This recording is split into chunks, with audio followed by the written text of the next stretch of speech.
I look forward, Mr. President, to talk to you about, obviously, Afghanistan, which is a big issue for us Pakistanis, because stability in Afghanistan means stability in Pakistan. We also want to talk about all three neighbors, Afghanistan, India, Kashmir, and of course Iran. We will discuss the situation there, because all three neighbors of Pakistan. He lives in a very friendly neighborhood. I mean, as if there are not already enough challenges. Mr. President, after your last meeting with the Prime Minister, offered to mediate between India and Pakistan over Kashmir. And since then, the situation has gotten more complicated, and India continues to deny or accept any mediation. So where does the offer stand now, and don't you think It would always stand. If I can help, I would certainly do that. And it will be dependent on both of these gentlemen. One without the other doesn't work if you're going to do mediation or if you're going to do an arbitration. But certainly I would be willing to help if both Pakistan, let's say, and India wanted me to do that. I am ready, willing, and able. It's a complex issue. It's been going on for a long time. But if both wanted it, I would be ready to do it. Mr. President, but the only thing is, reverting back to my question in the Oval Office on Kashmir, Yes. the thing is, you are asking both the parties to accept and agree. One is aggressor, violator of the UN resolutions, and plus non-compliant, plus merging Kashmir into its own territory. This is the kind of reporter I like. I like this reporter. And how can you? Are you a member of this team, or are you? I'm a member of this. I'm not a member of this team. I'm an independent journalist. You're saying what you think. Let me complete my question, Mr. President. No, but I have to be requested. How can you make an aggressor and an aggressor okay. meet and the violation of the UN resolutions? Very fair question or statement. Let me put that one down as a statement, if you don't mind. But you're right. You have to have two parties that want to agree, and when they come, and at some point India may come. I have a very good relationship with Prime Minister Modi. I have a very good relationship with Prime Minister Khan.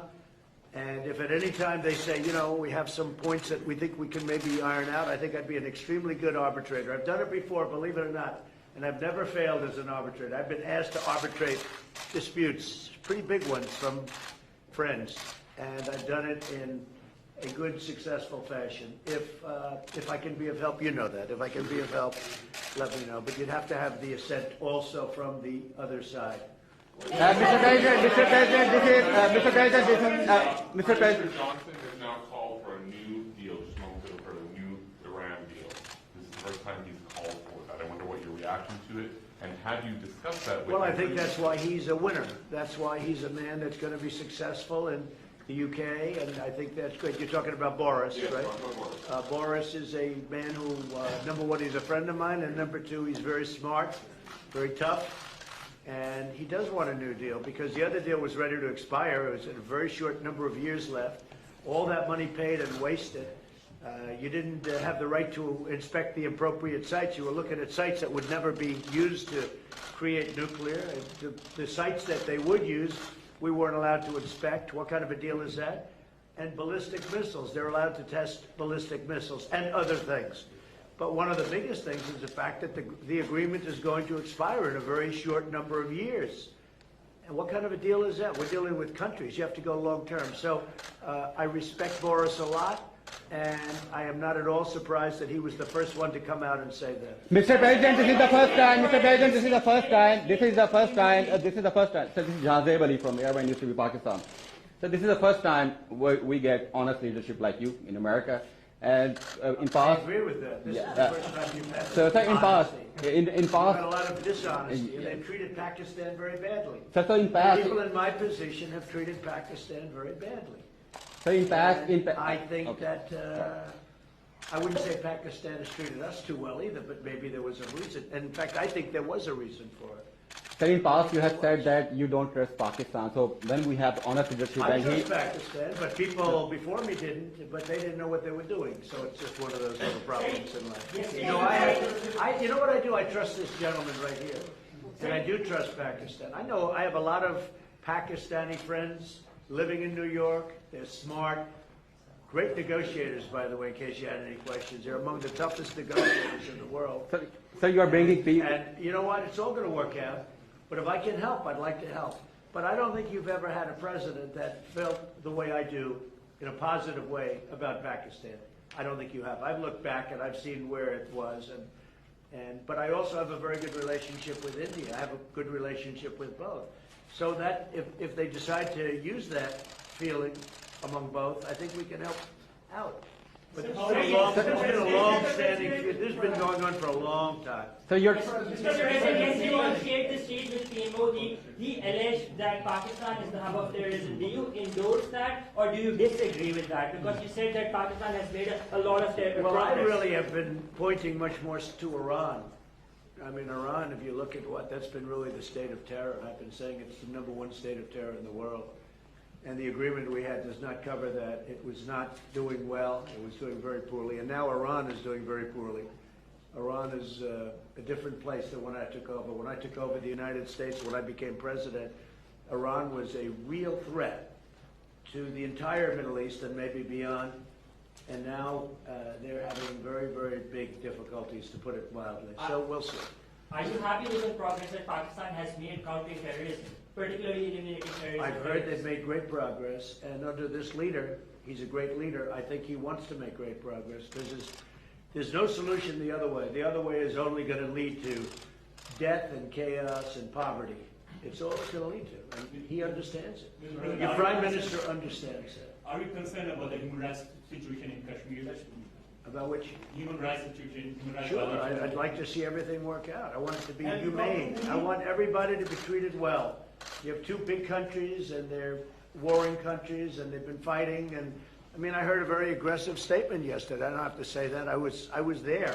I didn't know I was going to hear that statement. I had said, but I was sitting there, and I heard a very aggressive statement yesterday from India, from the Prime Minister, and I will say it was very well received within the within the room, the statement itself. That was a big room. There were 59,000 people. But it was a very aggressive statement, and I hope that they're going to be able to come together, India and Pakistan, and do something that's really smart and good for both. And I'm sure there's always a solution. And I really believe there's a solution to that. If you can have the experience, you might find a Nobel Prize. Mr. President. You've asked one already. Go ahead. Quickly. Make 1 second statement. Now, if Go ahead, make a you statement. can solve this outstanding issue of Kashmir, very likely and definitely you will be deserving a Nobel Prize on that. I think Each I'll get a Nobel Prize for How a lot about of that? things. Mr. I think I'm President. going to get a Nobel Prize for a lot of things if they gave it out fairly, which they don't. Mr. President. They gave one to Obama immediately upon his ascent to the presidency, and he had no idea why he got it. And you know what? That was the only thing I agreed with him on. Mr. President, last time. Mr. Prime Minister, would you like to raise the issue of curfew, lockdown, and capacities in Kashmir before President of America? You know, Mr. President, I was going to raise it in private, but it needs to be said that for 50 days, 8 million people are under siege by 900,000 troops. And it's a humanitarian issue. And so I was going to say that were you supposed to meet Narendra Modi now, I would have asked you to at least lift the siege. I mean, it's a huge humanitarian crisis taking place. Okay, so we're going to be talking about that We'll in a little discuss while. that. Mr. Prime Minister, what are your expectations from American President about the Kashmir issue? My expectations, President Trump heads the most powerful country in the world. And the most powerful country in the world has a responsibility. And you know this, you very kindly wanted to mediate in this. And you also said that both of us, India and Pakistan, has to agree to mediation. But unfortunately, India is refusing to talk to us. So in this situation, I feel that this is the beginning of a crisis. I honestly feel that this crisis is going to get much bigger, what is happening in Kashmir. So we would like to talk about that later. But just the fact that the position of the United States, It's the most powerful country. It can affect the United Nations Security Council. It has a voice. So we look to the U.S. to put out flames in the world. Are you Prime Minister, are you I will disappointed? say this, look, out of my respect for your Prime Minister, I will say that many countries wanted to meet with me and us, the United States, during this very short 3-day period, and we were unable to meet with many of them. One of the countries I wanted to meet with was Pakistan and your Prime Minister, and it's an honor to be here with you. And I think you should let us start talking now, because but I do appreciate there's a tremendous spirit from your press. I don't see that with us. They want to always tear our country down, and with your press, it's really, they would like to see something positive for your country. And I will tell you this, you have a great leader. And he's a good man, he's a nice man, happens to be a great athlete, not that that matters, but it's always nice. You are a great leader too, sir. We love you. Thank you very much. You take care of yourselves. Thank you very much. Thank you, sir. Thank you.